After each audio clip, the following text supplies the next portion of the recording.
तो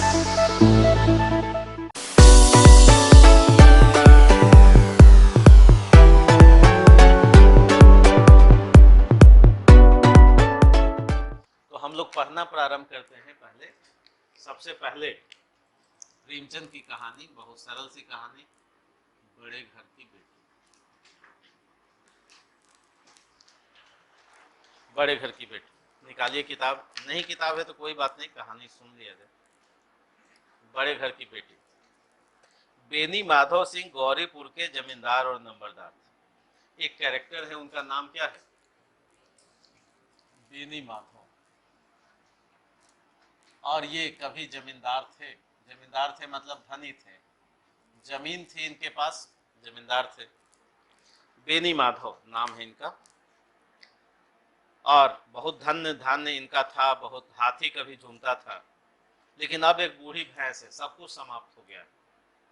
इनका जो जमीन जायदाद जितना था वो सब क्या हो गया, अब गरीब हो गए। कभी हाथी झूमता था, लेकिन अब तो अस्थि पंजर एक भैंस है जो दूध बहुत, आधी से अधिक संपत्ति वो वकीलों को भेंट कर। ऐसा कैसे हुआ? तो भाई वकील यानी झगड़े में इनकी आधी संपत्ति क्या हो गई थी। यानी प्रेमचंद ने अपने पहले पैराग्राफ में बताया कि प्रदर्शन के कारण, झगड़े के कारण अपनी संपत्ति गंवा चुके थे। और अब तो बहुत ही कम था। ठाकुर साहब के दो बेटे थे। बड़े बेटे का नाम क्या था? श्रीकंठ सिंह। श्रीकंठ सिंह इनके बड़े बेटे हैं और छोटे बेटे का नाम क्या है? लाल बिहारी। दो बेटे हैं इनके। और ये जनाब बीए ग्रेजुएट। बड़े बेटे कैसे हैं? ग्रेजुएट हैं। दो बेटे हैं, बीए किया है श्रीकंठ सिंह ने। अब एक दफ्तर में नौकर है, यानी नौकरी करते हैं। कहाँ नौकरी करते हैं? इलाहाबाद में ये नौकरी करते हैं। नौकरी करते हैं और बीए किया है इन्होंने। बहुत सरल सी कहानी है। और ये बीए करते करते अपना स्वास्थ्य कुर्बान कर लिया। स्वास्थ्य कुर्बान कर लिया मतलब स्वास्थ्य इनका खराब रहता है। प्रेमचंद बताना चाहते हैं कि ऐसे बीए करने की जरूरत क्या है जिससे स्वास्थ्य खराब हो जाए। नहीं, बीए इतना इम्पोर्टेंट तो नहीं है कि स्वास्थ्य को क्या कर लिया जाए, खराब कर लिया जाए। खराब कर लिया जाए, ऐसी पढ़ाई किस काम की। और चूंकि स्वास्थ्य खराब है तो आयुर्वेद वगैरह पर बड़ा स्नेह है इनको, है ना। किनको? और दूसरा जो बच्चा है लाल बिहारी, ये 6 पैक्स बनाए हुए हैं। ये शारीरिक रूप से क्या है? शारीरिक मजबूती।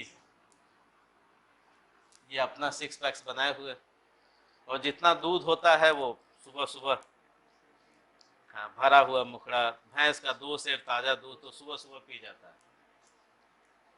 लेकिन श्रीकंठ सिंह क्या है? बड़े हैं। और लेकिन श्रीकंठ सिंह समझदार माने जाते हैं। ये थोड़े समाज में क्या माने जाते हैं? बुद्धि, मतलब समझदार हैं ये, बुद्धिजीवी माने जाते हैं। और कई जगह झगड़ा सुलझा देते हैं। गांव वगैरह में जो झगड़ा होता था वो सब क्या करते हैं? सुलझा देते हैं। और कोई इनकी निंदा नहीं करता। अब एक दूसरा परिवार है, और एक दूसरा परिवार है, उनका नाम क्या है? भूप सिंह। भूप सिंह। और इनकी 7 संतान है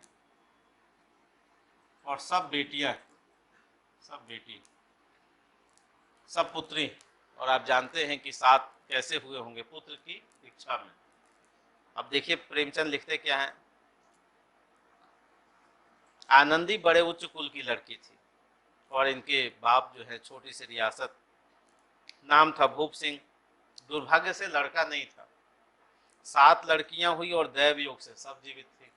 दैव योग से मतलब, हाँ, बेटियां होती हैं तो उनको जीने का बहुत कुछ अवसर नहीं है, लेकिन दैव योग से सब जीवित थी। प्रेमचंद व्यंग कर रहे हैं, दैव योग से जीवित। ये क्या है? प्रेमचंद का व्यंग है। किस पर? भारतीय सामाजिक संरचना पर। समकालीन कविता भी कहती है कि वे एक आदर्श हिंदू हैं। की कृष्ण लीला साकार है। 7 लड़कियों को पैदा होते ही मार चुके हैं। ये कृष्ण कन्हैया का इंतजार है। तो दैव योग से सब जीवित थी, 7 लड़कियां, जिसमें से 3 का ब्याह तो खूब प्रदर्शन के साथ किया। 3 की शादी में काफी प्रदर्शन दिखावा भूप सिंह जी ने किया, और ये भी क्या हो गए, आर्थिक रूप से कमजोर हो गए। 3 शादी कर चुके हैं।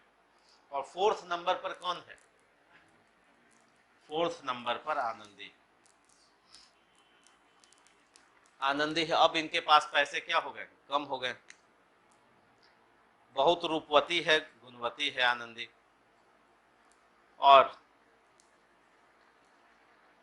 ये जनाब श्रीकंठ सिंह जाते हैं वहां पर कुछ चंदे वगैरह के लिए, कोई सामूहिक धार्मिक चंदे के लिए जाते हैं, और भूप सिंह जी को लड़का पसंद आ जाता है और शादी इन दोनों की हो जाती है। इन दोनों की क्या हो गई, शादी।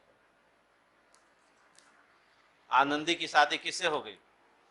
श्रीकंठ सिंह से हो गई। इनका परिवार थोड़ा गरीब है इनकी तुलना में। अब ये अच्छे घर की टीम टाम वाली लड़की कहाँ चली गई? प्रेमचंद देखिए लिखते क्या है कि आनंदी जब अपने नए घर में आई तो यहाँ का रंग ढंग तो कुछ और था। जिस टीम टाम की उसे बचपन से आदत थी वो तो अब यहाँ कुछ भी नहीं था। हाथी घोड़े तो थे ही नहीं, रेशमी स्लीपर लाई थी, वो तो बाघ ही कहाँ था यहाँ। लेकिन भारत की जो हमारे ग्रामीण समाज की लड़कियां हैं, कहीं भी एडजस्ट कर लेती हैं। उनका ये गुण है प्रशंसनीय कि वो क्या करती हैं, एडजस्ट कर लेती हैं। तो आनंदी भी क्या होगी, एडजस्ट कर गई। कहाँ पर कर लेती है, नहीं है ना। और अपनी वेदना को कह भी नहीं पाती हैं, यहाँ भी नहीं कह पाती, और मैके में भी लोग पूछते हैं कि सब ठीक है तो बोलती है कि हाँ सब ठीक है ना। जब तक सिर से ऊपर पानी न जाए तब तक जो लड़कियां हैं वो क्या है, बोल नहीं पाती। तो यहाँ प्रेमचंद कहते हैं कि भाई यहाँ जा करके वो क्या हो गई, गरीबी में भी एडजस्ट कर जाती। लेकिन घटना कुछ और घटती है। एक दिन दोपहर को लाल बिहारी 2 चिड़िया लेकर के आया। ये क्या लेके आया? ये चिड़िया नॉनवेज का ये शौकीन है, चिड़िया लेकर के आया और भाभी को कहता है कि आप क्या करें, बनाने के लिए कहता है। और श्रीकंठ सिंह तो इलाहाबाद में थे, वो आते थे सैटरडे को, फिर मंडे को चले जाते थे। तो घटना यह है कि 2 चिड़िया लेकर के आया और भाभी को बोलता है, घी पाव भर से अधिक नहीं था। घर में घी कितना था, 250 ग्राम भी नहीं था। तो आनंदी ने जब बनाया तो सारा घी किस में डाल दिया, उस चिड़िया को बनाने में डाल दिया। अब जब लाल बिहारी खाने बैठा तो दाल में घी नहीं था, तो बोलता है कि दाल में घी क्यों नहीं दिया। किसने बोला? ऐंठ करके बोला कि दाल में घी क्यों नहीं दिया। तो आनंदी ने बहुत सरल भाव से कहा कि कुल पाव भर तो घी था, वो मैंने किस में डाल दिया, मांस में डाल दिया। लेकिन ये भूखा था थोड़ा, क्योंकि इनका मायका थोड़ा ठीक था तो उससे वो दिक्कत भी, बेरोजगार भी था। वो जल्दी क्या हो गया, गुस्से में आ गया, और उसको लगा कि भाभी हमारी क्या कर रही है, हाँ थोड़ा ठीक बर्ताव नहीं कर रही है। तो कहता है कि मैके में तो चाहे घी की नदी बहती है, इनके मैके की शिकायत किसने कर दी कि यहाँ तो पाव भर है, तुम्हारे मैके में तो घी की नदी बहती है। तो अब प्रेमचंद समाज का नारी मनोविज्ञान बताएंगे कि स्त्रियां गाली सह लेती है, मार भी सह लेती है, लेकिन मैके की निंदा उनसे नहीं सही जाती। तो सहना चाहिए क्या, सहना चाहिए? नहीं सहना चाहिए, बिल्कुल नहीं। तो जिस परिवेश से रहा है कोई व्यक्ति तो उस परिवेश पे सम्मान तो होना ही चाहिए। तो अब ये भी कहती है कि हाथी मरा भी तो 9 लाख का, वहाँ इतना घी तो ऐसे ही नौकर चाकर खा लेते हैं, पाव भर घी तो ऐसे ही हो जाता है। अब लाल बिहारी और जल गया, गुस्सा हो गया, थाली पटक दिया। किसने? पुरुष वर्ग की ये कमी है कि वो क्या करेगा, थाली पटक देगा, कुछ तोड़ देगा, है ना, गुस्से में ये करेगा। तो प्रेमचंद इस बात को जानते हैं। लाल बिहारी थाली पटक देता है और कहता है कि जीभ चाहता है जीभ पकड़ कर खींच लो। किसको? भाभी को। कहता है जी चाहता है क्या? उसको लगता है कि ये बोलती क्यों है, जुबान क्यों लड़ाती है, तो ये पुरुष का जो मनोविज्ञान है, जो सामंती प्रकृति है, इसको प्रेमचंद ने बताया। आनंदी को भी क्रोध हो गया, लेकिन प्रेमचंद जानते हैं कि पत्नी जो है ज़्यादा अधिकार या गर्व किस पर निर्भर है, उसके पति पर निर्भर है। तो आनंदी बोलती है कि वो होते तो आज मजा चखाते। वो होते मतलब कौन होते? हाँ, श्रीकंठ सिंह होते, क्योंकि भारतीय पत्नी अपने पति का नाम नहीं लेगी। वो होते तो आज मजा चखाते।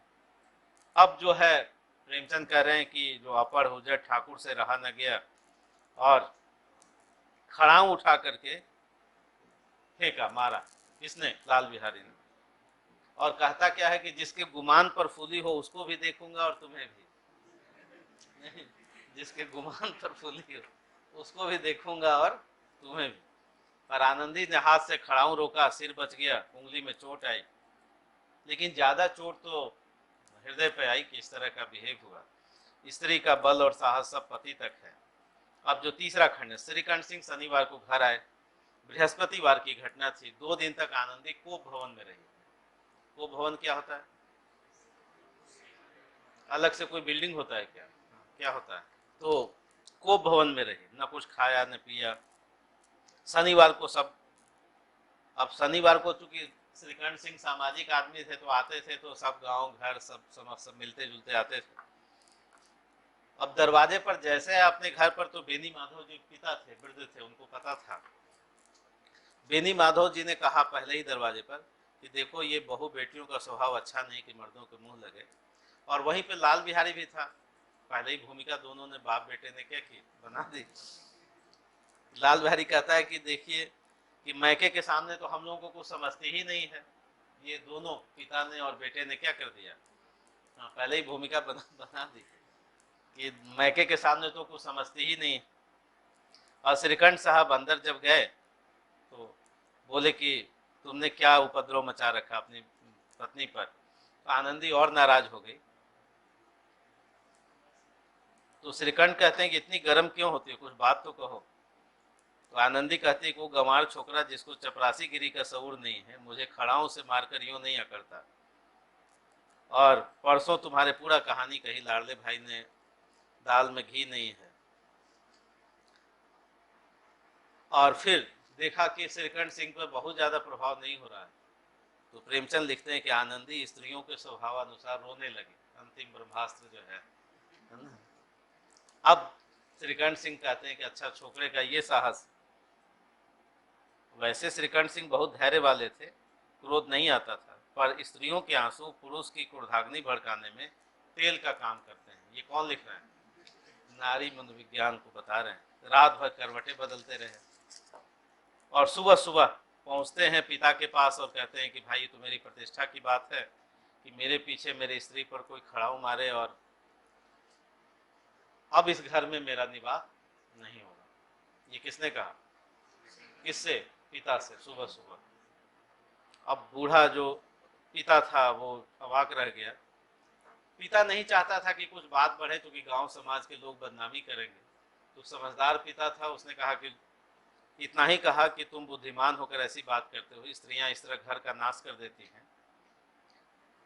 लेकिन प्रेमचंद अब लिखते हैं कि इलाहाबाद का जो ये कम अनुभव वाला, अनुभव रहित झलाया ग्रेजुएट इस बात को नहीं समझ सका कि पिता ऐसा क्यों कह रहे हैं। पिता ने कहा कि बुद्धिमान लोग बात पर ध्यान नहीं देते, वो लाल बिहारी भी बेसमझ है, उसको तुम क्षमा कर दो। लेकिन श्रीकंठ ने कहा कि नहीं, अब क्षमा वाली कोई स्थिति नहीं है, दोनों का अब अलग अलग होना तय, बंटवारा होना तय। अब चौथा खंड देखिए कहानी का। अब जब लाल बिहारी अब आता है, आनंदी के द्वार पर आता है और कहता है कि भाई भैया कह रहे हैं कि हम तुम्हारा मुंह नहीं देखेंगे। तो रोने लगता है। कौन? लाल बिहारी का हृदय परिवर्तन हो जाता है। अब आनंदी भी मन में यही सोच रही, वो भी दयावती थी, दयालु थी, मन में झुंझला रही थी कि क्यों इतना श्रीकंठ सिंह अड़े हुए हैं, क्यों गर्म हो रहे हैं। और जा करके फिर लाल बिहारी कहता है कि मैं ही यहाँ से चला जाता हूँ, बंटवारे की नौबत नहीं आएगी। अब श्रीकंठ सिंह का भी हृदय पिघल गया, आनंदी का भी हृदय पिघल गया, और सब लोग आनंदी ने माफ कर दिया। और सब लोग कहने लगे कि बड़े घर की बेटियां ऐसी कहानी खत्म हो गई। समझ में आ गया? तो इसमें कौन कौन कैरेक्टर थे? कैरेक्टर कौन कौन थे? नाम याद हो गया, लाल बिहारी हैं, श्रीकंठ हैं, आनंदी है। ये कहानी है 1910 की। संयुक्त परिवार एक जीवन मूल्य है, सामाजिक मूल्य है। प्रेमचंद ने बहुत सारे प्रॉब्लम को बताया, जैसे प्रदर्शन को बताया, बेटियों और बेटों में जो अंतर है उसको बताया, वकालत में खर्च अनावश्यक होता है इसको बताया, बेरोजगारी को बताया, लाल बिहारी बेरोजगार था। ये भी बताया कि पुरुष अभिमान क्या होता है, ये भी बताया कि नारी मनोविज्ञान क्या होता है, समाज का मनोविज्ञान क्या होता है। बहुत सारे यथार्थ समस्याओं पर प्रेमचंद ने नजर डाली। लेकिन जब आंसर देना हुआ तो प्रेमचंद ने क्या किया? हृदय परिवर्तन करा दिया। यानी अब उसी घर में आनंदी रहेगी, वही भाई जो अपना चला जाएगा इलाहाबाद नौकरी करने, लाल बिहारी भी उसी घर में है जिसने खड़ाऊ फेंक करके मारा था। अब उस आनंदी के स्वाभिमान का क्या हुआ? पाव भर घी तो खर्च हो गया है, अब तो वो भी नहीं है, या अब 100 ग्राम रहेगा या फिर से पाव भर आ जाएगा। आर्थिक समस्या जो गरीबी की थी वो तो बनी रह गई, बची रह गई। यानी समस्याओं का जो मूल कारण था उसमें आर्थिक समस्या थी, समस्याओं का मूल कारण था सामंती मानसिकता पुरुष की। नहीं, मूल कारण कई थे। इन मूल कारणों को छोड़ करके प्रेमचंद ने सॉल्यूशन क्या दे दिया? सॉल्यूशन दे दिया कि हृदय परिवर्तन हो गया सबका। अब आप कहेंगे कि आज तो हृदय परिवर्तन नहीं होता, आज आनंदी क्यों रहेगी वैसे सह करके? वो आनंदी कहाँ चली जाएगी? वही पति के साथ चली जाएगी इलाहाबाद। जाएगी या नहीं जाएगी? या उसी घर में रहेगी? चली जाएगी। यानी प्रेमचंद चाहते हैं कि समाधान आदर्शवादी हो जाए, गांधीवादी हो जाए। ये शुरुआती प्रेमचंद थे, प्रारंभिक प्रेमचंद थे। प्रारंभिक प्रेमचंद कैसी कहानियां लिखते थे? प्रॉब्लम यथार्थवाद को बताते थे, लेकिन जब सॉल्यूशन देना हो तो क्या बता देते थे? ये आदर्शवादी समाधान, जिसको आप क्या कहते हैं? हृदय परिवर्तन से समाधान, कि हम क्षमा कर देंगे और क्षमा करके चीजें क्या हो जाएंगी? समाप्त हो जाएंगी, और जो संयुक्त परिवार है वो बचा रहेगा। लेकिन प्रेमचंद के ऐसा करने से बचा नहीं संयुक्त परिवार विघटित हुआ। और वही प्रेमचंद धीरे धीरे जब आगे बढ़ेंगे 1925 के बाद, 1930 के बाद, तो प्रेमचंद समाधान को अपनी कहानियों में आइडियल पर नहीं छोड़ते, यथार्थ पर छोड़ते। यानी प्रेमचंद की कथात्मक यात्रा में जो चेंज आता है, पहले क्या करते थे? आइडियल सॉल्यूशन देते थे। बाद में धीरे धीरे प्रेमचंद को लगा कि मेरे आइडियल सॉल्यूशन दे देने से कुछ भी नहीं बदलता, इसलिए जब हम कफन कहानी पढ़ेंगे, पूस की रात पढ़ेंगे, ईदगाह पढ़ेंगे या सदगति पढ़ेंगे, तो ऐसी कहानियों में प्रेमचंद अपनी तरफ से कोई समाधान नहीं देते। इस विकास यात्रा को हम क्या कहते हैं? आदर्शवाद से यथार्थवाद की तरफ। समझ में? आदर्शवाद मतलब हम यथार्थ की चर्चा करेंगे, समस्याओं से रूबरू कराएंगे, लेकिन जब समाधान देना होगा तो क्या कर देंगे? आदर्श का दे देंगे, आइडियल दे देंगे, हृदय परिवर्तन दे देंगे। इसी को गांधीवाद कहते हैं। और जब यथार्थवाद की तरफ पढ़ेंगे, इसका मतलब है कि गांधीवाद से मोहभंग होगा, है ना? तो हम लोग जब तीनों अलग अलग फेज की कहानियों को देखेंगे तो समझना क्या हो जाएगा? आसान हो जाएगा। तो इस कहानी को लिखेंगे, आपसे क्वेश्चन क्या पूछा जाएगा? बड़े घर की बेटी कहानी की समीक्षा करें, ऐसे क्वेश्चन होंगे।